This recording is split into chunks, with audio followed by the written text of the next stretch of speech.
Bienvenue sur NAPDMB, n'ayons pas peur des mots bibliques, la chaîne qui vous dit tout sans tabou. Aujourd'hui, le mot sera cupidité. En effet, la cupidité, que nous dit la Bible au sujet de ce mot? Par définition, c'est une recherche immodérée du gain ou des richesses. Et je vais prendre un passage dans la parole de Dieu qui se trouve dans le livre de Luc chapitre 12 à partir du verset 13. Le titre de ce paragraphe, c'est Le riche insensé. Quelqu'un de la foule dit à Jésus, Maître, dis à mon frère de partager avec moi notre héritage.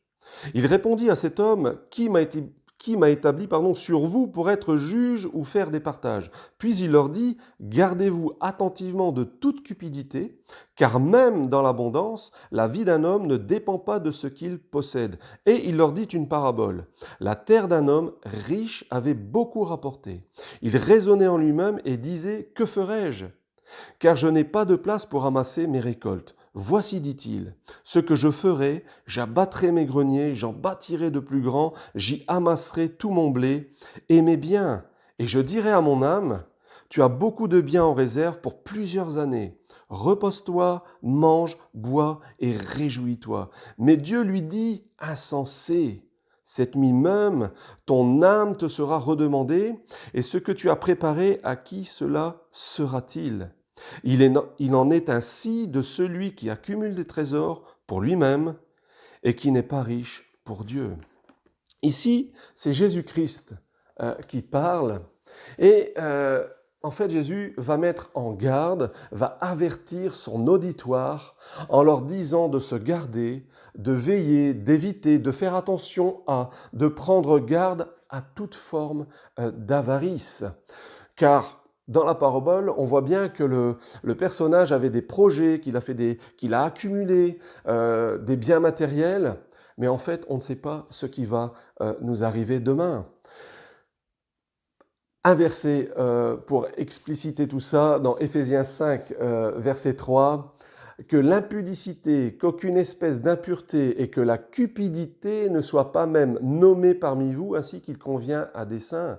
Et ici, c'est l'apôtre Paul qui nous exhorte, à nous qui sommes croyants, chrétiens, nés de nouveau, nés d'en haut, de ne pas avoir au milieu de nous de la cupidité les uns envers les autres. Et le mot qui est employé par cupidité dans les deux versets que nous venons de lire, quand Jésus parle ou quand Paul parle, c'est pléonexia. Pléonexia, c'est le désir avide d'avoir plus. Cupidité, avarice. Un autre verset tout de suite dans la parole de Dieu, Paul va expliciter son propos et il va être assez dur dans ce qu'il va dire dans ce verset que nous allons lire maintenant ensemble. 1 Corinthiens 5, 11. Maintenant, ce que je vous ai écrit, c'est de ne pas avoir de relation avec quelqu'un qui se nommant frère est impudique, ou cupide, ou idolâtre, ou autre outrageux, ou ivrogne, ou ravisseur, de ne pas même manger avec un tel homme. Ce sont des paroles très dures de la part de Paul, mais c'est pour souligner l'importance de ne pas avoir de cupidité au milieu des uns et des autres. Nous qui sommes croyants, nous qui sommes nés de nouveau, nés d'en haut, et qui sommes frères et sœurs en Christ. Ici, le mot qui est employé, c'est pléonectes. Pléonectes qui signifie celui qui veut ardemment avoir plus, surtout ce qui appartient aux autres. Et c'est aussi avide de gain, avaricieux ou cupide. Et ici, dans ce verset, c'est vraiment Paul nous prévient, nous avertit aussi, comme le Christ l'a fait dans la parabole. Il nous met en garde de ne pas avoir de pratique. Et il va y avoir aussi un autre verset qui se trouve dans 1 Timothée 6, verset 7, qui nous dit ceci, car nous n'avons rien apporté dans le monde, comme aussi nous ne pouvons rien emporter. Rien emporter. Et aujourd'hui, je me suis rendu compte d'une chose, c'est que tout est à Dieu.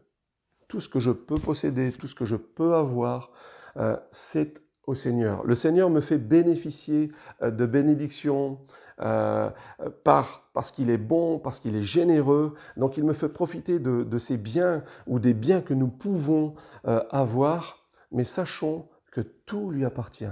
Rien n'est à nous. D'ailleurs, dans un autre passage de la parole, dans Colossiens 3, il me semble, c'est l'apôtre Paul qui va le dire aussi, que la cupidité est une idolâtrie pour ceux qui la pratiquent. Et cela me fait penser à un dicton français, un proverbe, je dirais, français, qui dit ceci, que lors d'un enterrement, par exemple, lors d'un enterrement, on n'a jamais vu un coffre-fort suivre un corbillard. À bientôt.